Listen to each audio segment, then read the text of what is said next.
1775, the American Revolutionary War began as the American colonies sought to detach from England and its oppressive monarchy. Though many reasons are cited for the revolution, one in particular sticks out as the prime cause: that King George III of England outlawed the interest-free, independent currency the colonies were producing and using for themselves, in turn forcing them to borrow money from the Central Bank of England at interest, immediately putting the colonies into debt. And as Benjamin Franklin later wrote, the refusal of King George III to allow the colonies to operate an honest money system which freed the ordinary man from the clutches of the money manipulators was probably the prime cause of the revolution. In 1783, America won its independence from England. However, its battle against the central bank concept and the corrupt, greed-filled men associated with it had just begun. So what is a central bank? A central bank is an institution that produces the currency of an entire nation. Based on historical precedent, two specific powers are inherent in central banking practice: the control of interest rates and the control of the money supply, or inflation. The central bank does not simply supply a government's economy with money, it loans it to them at interest. Then, through the use of increasing and decreasing the supply of money, the central bank regulates the value of the currency being issued. It is critical to understand that the entire structure of this system can only produce one thing in the long run: debt. It doesn't take a lot of ingenuity to figure this scam out. For every single dollar produced by the central bank is loaned at interest. That means every single dollar produced is actually the dollar plus a certain percent of debt based on that dollar. And since the central bank has the monopoly over the production of the currency for the entire country, and they loan each dollar out with immediate debt attached to it, where does the money to pay for the debt come from? It can only come from the central bank again, which means the central bank has to perpetually increase its money supply to temporarily cover the outstanding debt created, which in turn, since that new money is loaned out at interest as well, creates even more debt. The end result of this system without fail is slavery, for it is impossible for the government and thus the public to ever come out of the self-generating debt. The founding fathers of this country were well aware of this.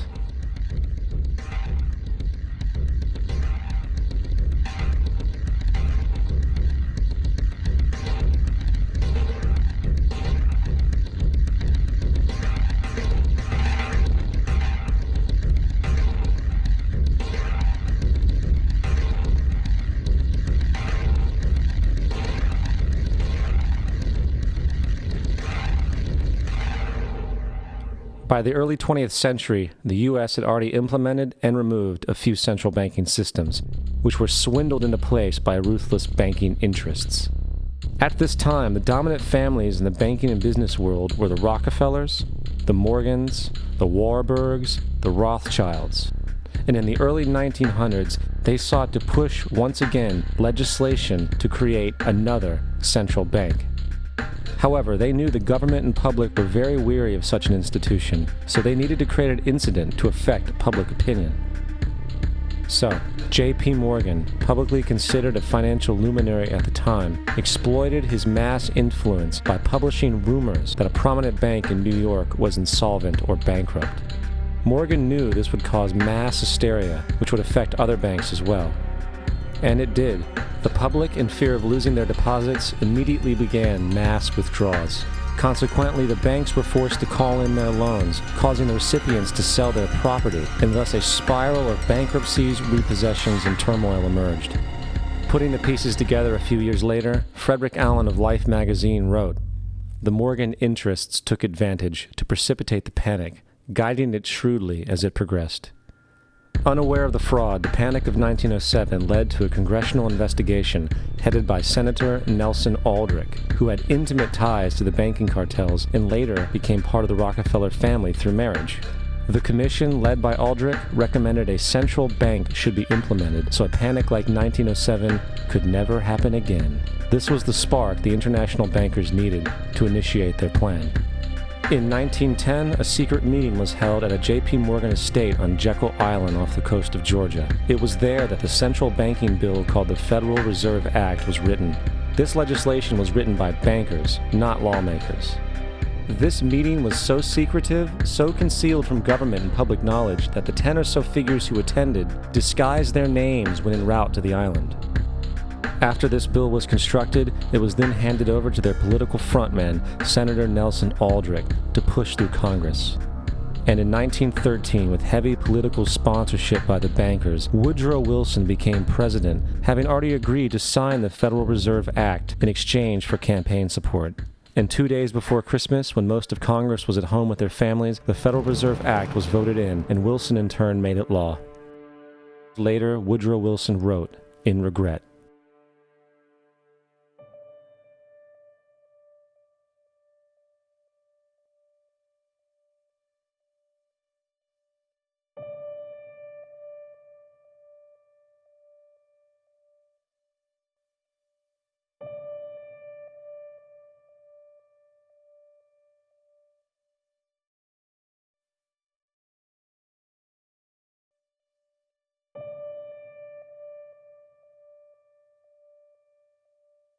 Congressman Lewis McFadden also expressed the truth after the passage of the bill. A world banking system was being set up here, a superstate controlled by international bankers, acting together to enslave the world for their own pleasure. The Fed has usurped the government. Now, the public was told that the Federal Reserve System was an economic stabilizer, and inflation and economic crises were a thing of the past.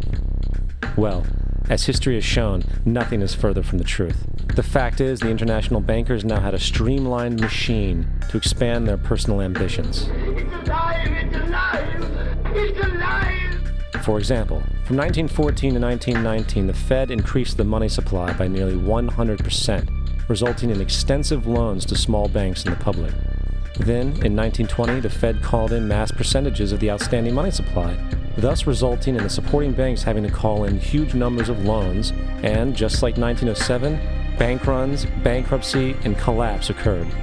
Over 5,400 competitive banks outside of the Federal Reserve System collapsed, further consolidating the monopoly of a small group of international bankers. Privy to this crime, Congressman Lindbergh stepped up and said in 1921, "Under the Federal Reserve Act, panics are scientifically created. The present panic is the first scientifically created one, worked out as we figure a mathematical equation."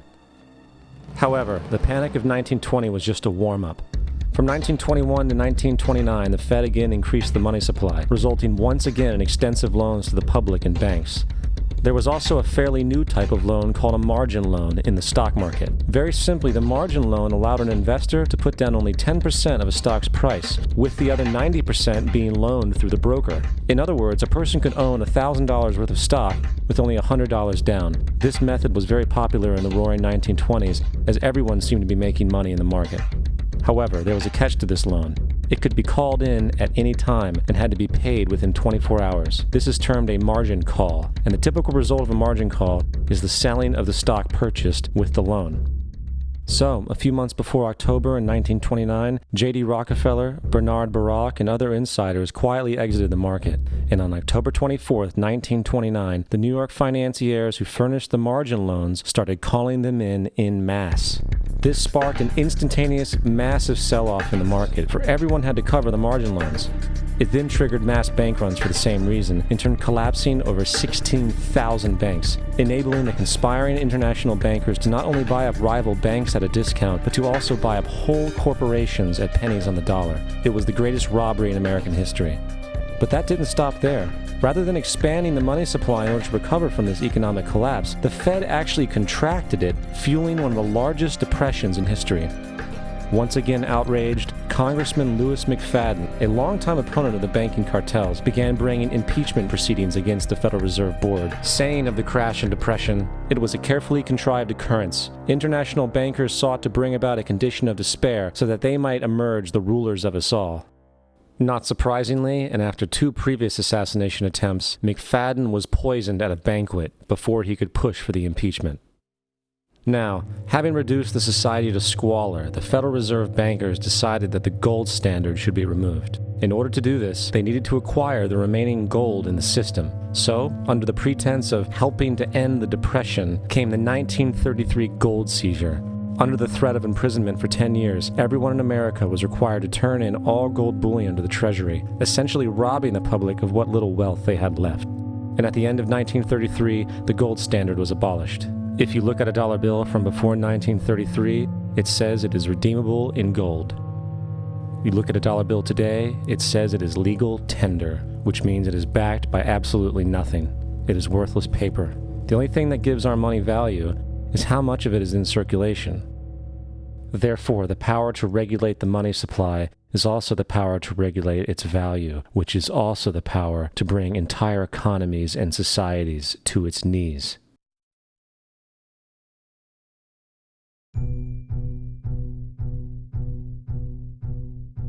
It's important to clearly understand the Federal Reserve is a private corporation. It is about as Federal Express.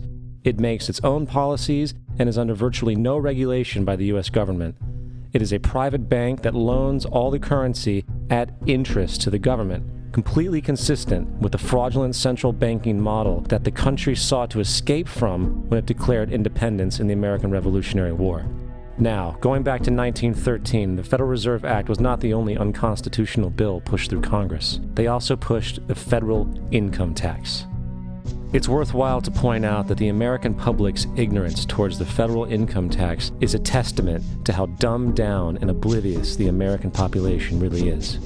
First of all, the federal income tax is completely unconstitutional, as it is a direct, unapportioned tax. All direct taxes have to be apportioned to be legal based on the Constitution. Secondly, the required number of states in order to ratify the amendment to allow the income tax was never met, and this has even been cited in modern court cases.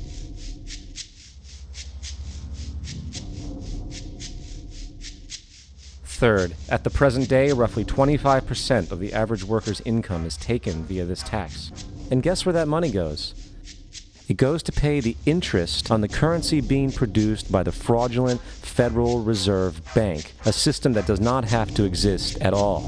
The money you make working almost 3 months out of the year goes almost literally into the pockets of the international bankers who own the private Federal Reserve Bank.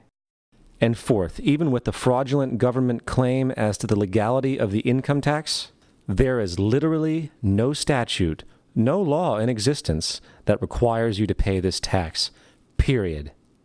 I really expected that, of course, there's a law that you can point to in the law book, the code, that requires you to file a tax return. Of course there is.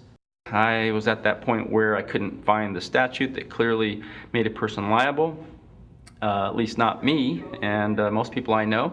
And I had no choice in my mind except to resign. Based on the research that I did throughout the year 2000 and that I'm still doing, I have not found that law. I've asked Congress, we've asked a lot of people in the IRS commissioners, helpers. They can't answer, because if they answer, the American people are going to know that this whole thing is a fraud. I haven't filed an federal income tax return since I left. I have not filed a tax return since 1999. The income tax is nothing less than the enslavement of the entire country. Now, the control of the economy and the perpetual robbery of wealth is only one side of the Rubik's Cube the bankers hold in their hands. The next tool for profit and control is war. Since the inception of the Federal Reserve in 1913, a number of large and small wars have commenced. The three most pronounced were World War I, World War II, and Vietnam. World War I. In 1914, European wars broke out centered around England and Germany. The American public wanted nothing to do with the war. In turn, President Woodrow Wilson publicly declared neutrality. However, under the surface, the U.S. administration was looking for any excuse it could find to enter it. In a noted observation by Secretary of State William Jennings, the large banking interests were deeply interested in the World War because of the wide opportunities for large profits.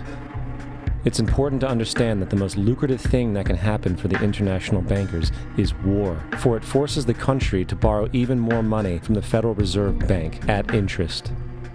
Woodrow Wilson's top advisor and mentor was Colonel Edward House, a man with intimate connections with the international bankers who wanted in the war.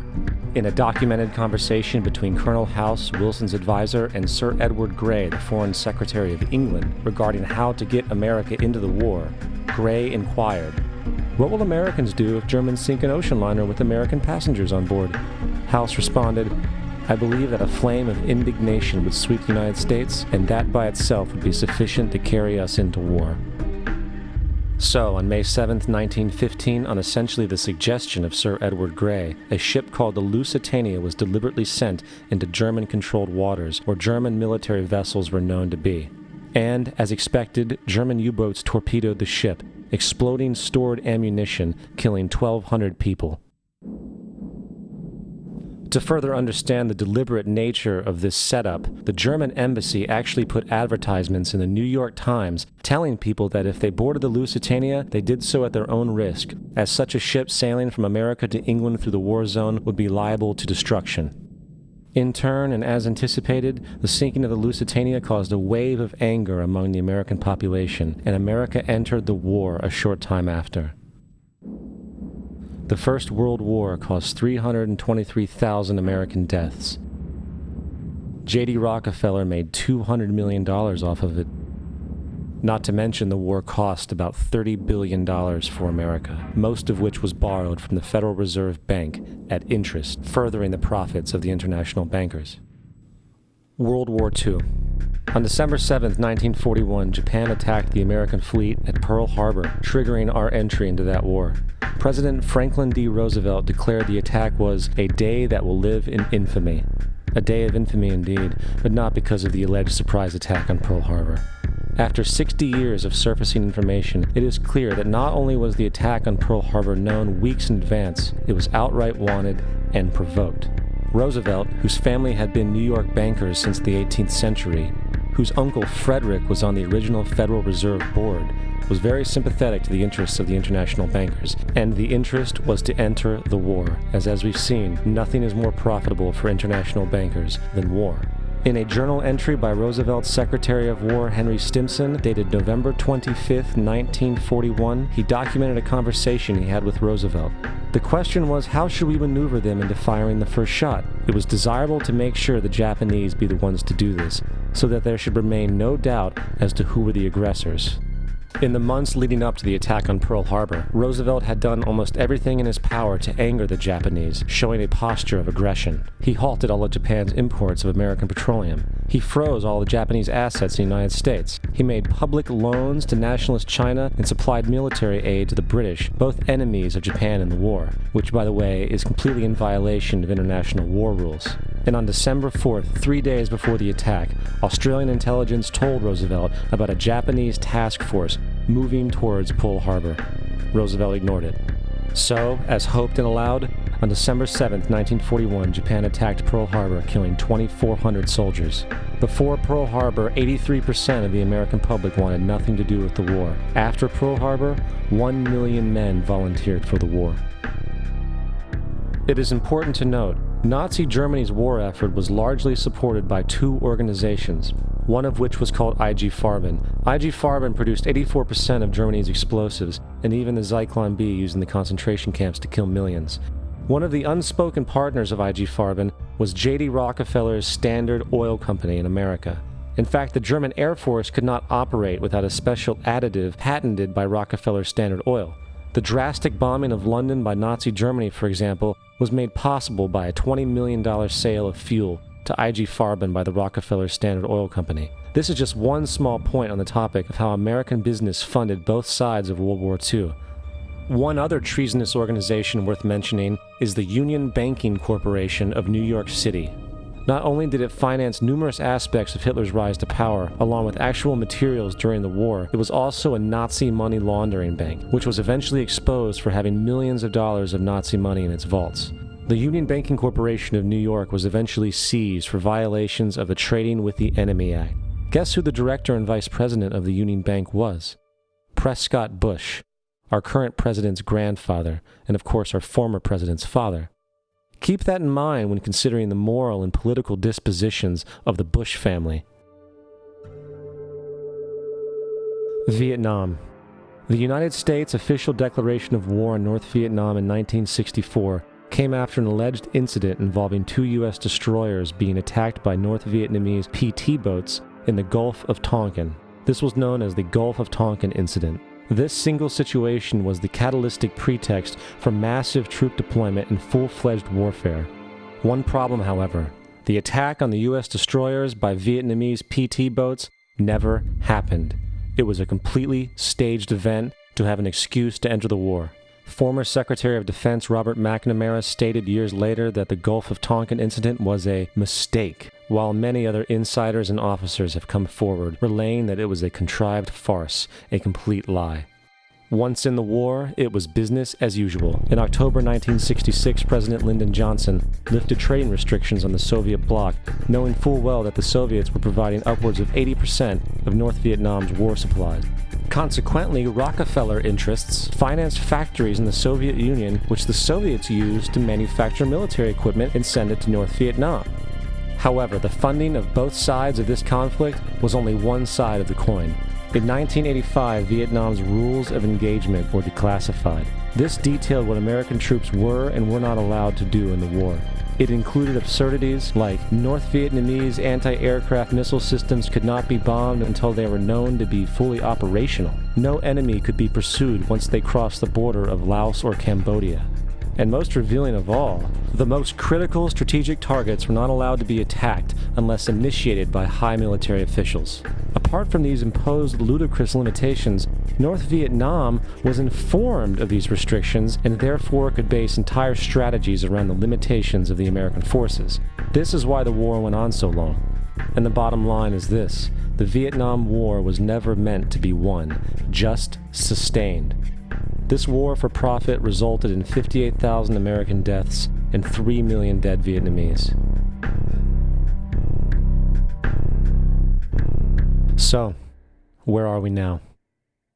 September 11th was the jumpstart for what is now an accelerated agenda by the ruthless elite. It was a staged war pretext no different than the sinking of the Lusitania, the provoking of Pearl Harbor, and the Gulf of Tonkin lie. In fact, if 9/11 wasn't a planned war pretext, it would be an exception to the rule. It has been used to launch 2 unprovoked illegal wars, one against Iraq and one against Afghanistan. However, 9/11 was a pretext for another war as well, the war against you. The Patriot Act, Homeland Security, the Military Tribunals Act, and other legislations are all completely and entirely designed to destroy your civil liberties and limit your ability to fight back against what is coming. Currently in the United States, unannounced to most brainwashed Americans, your home can be searched without a warrant, without you being home. You can in turn be arrested with no charges revealed to you, detained indefinitely with no access to a lawyer, and legally tortured, all under the suspicion that you might be a terrorist. If you need a painted picture of what is happening in this country, let's recognize how history repeats itself. In February 1933, Hitler staged a false flag attack, burning down his own German parliament building, the Reichstag, and blamed it on communist terrorists.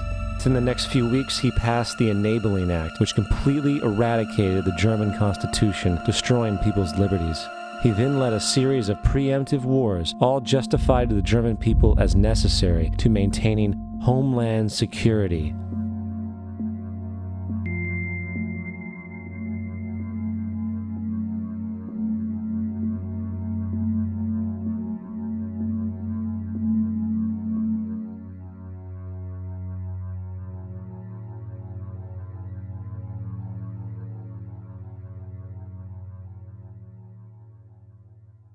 Am Schicksal des Kommunismus und der sich mit ihm verbrüdernden anderen Organisationen ändert dies nichts.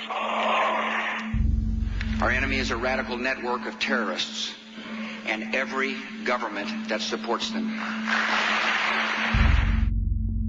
It's time to wake up.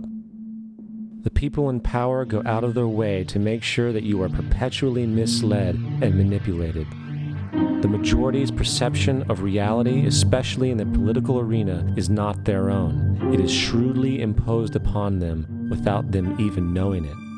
For example, the public at large actually believes the invasion of Iraq is going badly, as sectarian violence doesn't seem to stop.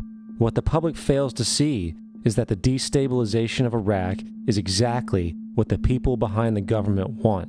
This war is to be sustained so the region can be divided up, domination of the oil maintained, continual profits reaped for the defense contractors, and most importantly, permanent military bases established to be used as a launching pad against other oil-bearing, non-conforming countries such as Iran and Syria. For further implication that the civil war and destabilization is purely intentional, in 2005, 2 elite British SAS officers were arrested by Iraqi police after being caught driving around in their car shooting at civilians while dressed up as Arabs. After being arrested and taken to a jail in Basra, the British Army immediately requested the release of these men. When the Basra government refused, British tanks came in and physically broke out the men from the Basra prison. If you wish to destroy an area, how do you do it? Well, there are 2 ways. You can go in there and bomb it and so forth, but that is not very efficient. What you do is you try to get the people in that area to kill each other and to destroy their own territory, their own farms. And that's what's been done in that area. The way in which you destroy an opponent is get him to destroy himself by dividing his ranks against one another. Then you feed both sides. You have agents feeding both sides, inflaming both sides. And they kill each other off. And it's time that some of us woke up to this reality to understand that people who try to maintain empires and create empires do it by manipulating the people they're trying to conquer. You might want to ask yourself why the entire culture is utterly saturated with mass media entertainment from all sides, while the educational system in America continues its stupefying downward slide since the U.S. government decided to take over and subsidize the public school system. What your government pays for, it gets. When we understand that, then we look at government-financed institutions of education and see the kind of students and the kind of education that's being turned out by these government-financed schools. Logic will tell you that if what is being turned out in those schools was not in accord with what the state and the federal government wanted, then it would change it. The bottom line is that the government is getting what they have ordered. They do not want your children to be educated. They do not want you to think too much.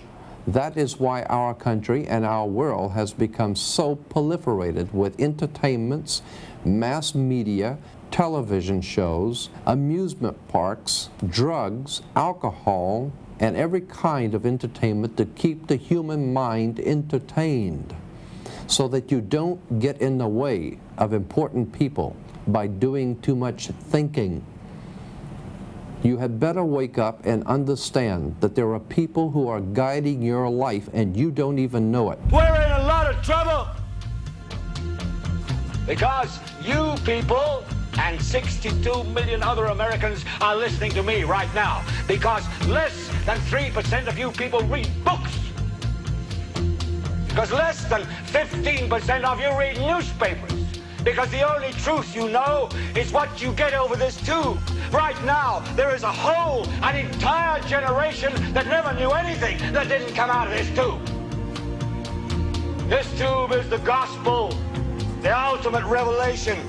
This tube can make or break presidents, popes, prime ministers. This tube is the most awesome goddamn force in the whole godless world. And woe is us if it ever falls into the hands of the wrong people. And when the largest company in the world controls the most awesome goddamn propaganda force in the whole godless world, who knows what shit will be peddled for truth on this network. So you listen to me. Listen to me. Television is not the truth. Television is a goddamn amusement park. Television is a circus, a carnival, a traveling troupe of acrobats, storytellers, dancers, singers, jugglers, sideshow freaks, lion tamers, and football players. We're in the boredom-killing business. But you people sit there day after day, night after night, all ages, colors, creeds. We're all you know. You're beginning to believe the illusions we're spinning here. You're beginning to think that the tube is reality and that your own lives are unreal. You do whatever the tube tells you. You dress like the tube. You eat like the tube. You raise your children like the tube. You even think like the tube. This is mass madness, you maniacs. In God's name, you people are the real thing. We are the illusion. The last thing the men behind the curtain want is a conscious, informed public capable of critical thinking, which is why a continually fraudulent zeitgeist is output via religion, the mass media, and the educational system. They seek to keep you in a distracted, naive bubble, and they are doing a damn good job of it. In 2005, an arrangement between Canada, Mexico, and the United States was made. This arrangement, unannounced to the public, unregulated by Congress, merges the United States, Mexico, and Canada into one entity, erasing all borders. It's called the North American Union, and you might want to ask yourself why you've never heard of this. In fact, there is only one mainstream reporter who has actually heard of and has had the courage to cover this issue. The Bush administration's open borders policy and its decision to ignore the enforcement of this country's immigration laws is part of a broader agenda. President Bush signed a formal agreement that will end the United States as we know it, and he took the step without approval from either the U.S. Congress or the people of the United States. It's a deal that few have even heard of. It's being done again by very few people at the very top on behalf of the investment class, but the working class of people, political officials across our country, from communities, from cities and so forth, they don't know anything about this. This isn't some trade agreement. It is a total removal of sovereignty from these countries, which will also result in a completely new currency called the Amero. Fall. Apart from that, I think one thing people who are dollar-based need to focus on is the Amero. That's the one thing that nobody's talking about that I think is going to have a big impact on everybody's life in Canada, the U.S., and Mexico. The Amero is the proposed new currency for the North American community, which is being developed right now between Canada, the U.S., and Mexico to make a borderless community, much like the EU, and the dollar, Canadian dollar, U.S. dollar, and the Mexican peso replaced by the Amero. By default of this agreement, the American Constitution will eventually be obsolete. You would think that a situation like this would be on the cover of every major newspaper. That is until you realize that the people who are behind this movement are the same people behind the mainstream media, and you are not told what you're not supposed to know. The North American Union is the same concept as the European Union, the African Union, and the soon-to-be Asian Union, and the same people are behind all of them. And, when the time is right, the North American Union, the European Union, the African Union, and the Asian Union will be merged together, forming the final stages of a plan these men have been working on for over 60 years. A one-world government.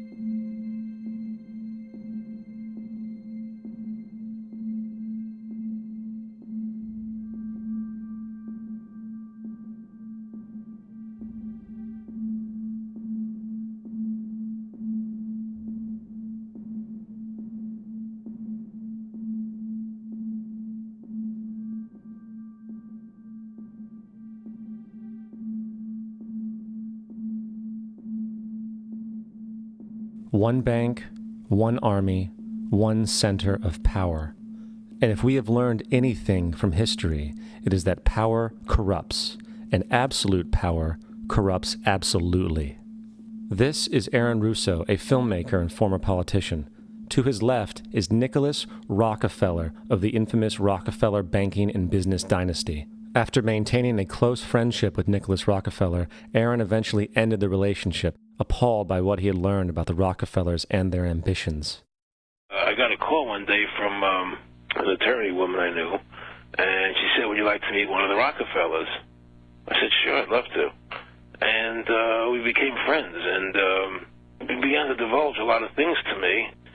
So he said to me one night, he said that there's going to be an event there, and out of that event, you're going to see we're going to go into Afghanistan, so we can run pipelines from the Caspian Sea. We're going to go into Iraq to take the oil and establish a base in the Middle East, and we're going to go into Venezuela and try and get rid of Chavez. And the first two they've accomplished. Chavez they didn't accomplish. And he said you're going to see guys going into caves looking for looking for people that they're never going to find. You know, he was laughing about the fact that you have this war on terror. There's no real enemy. He's talking about how by having this war on terror, you can never win it because so it's an eternal war. And so you can always keep taking people's liberties away.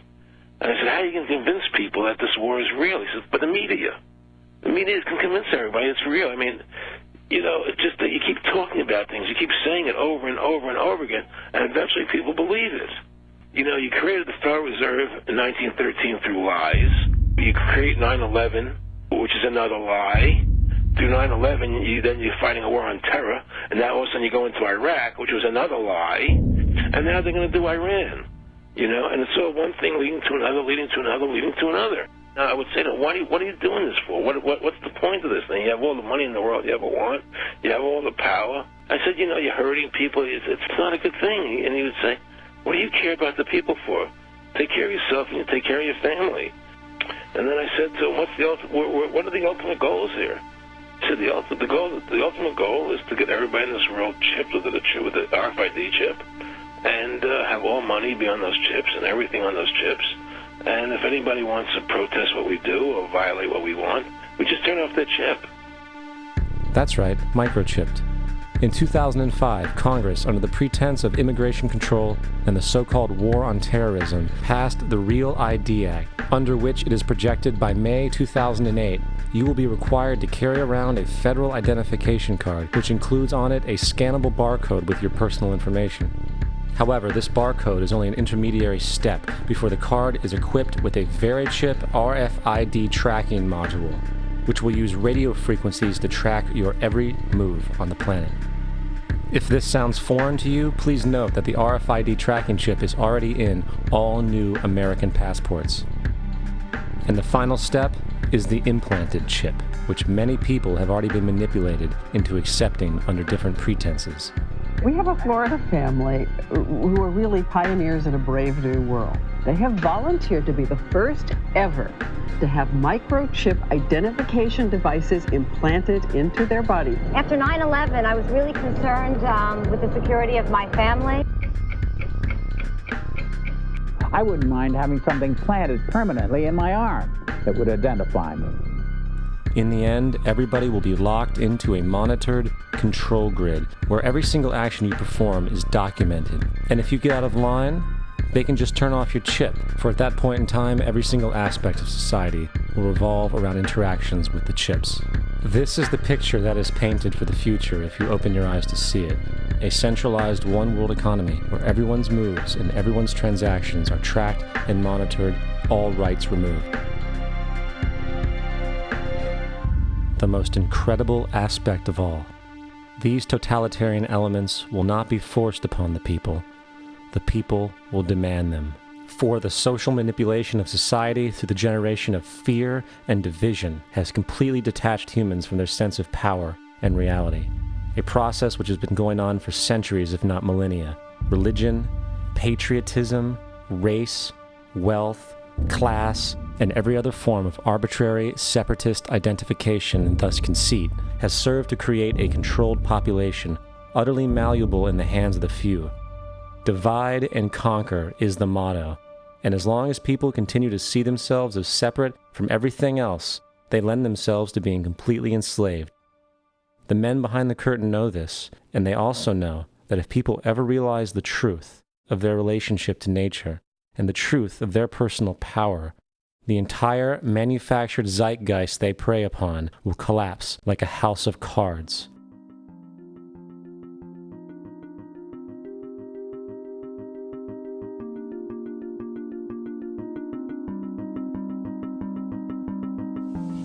The whole system that we live in drills into us that we're powerless, that we're weak, that our society is evil, that it's crime-ridden, etc., and so forth.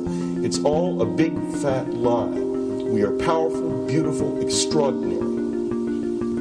There is no reason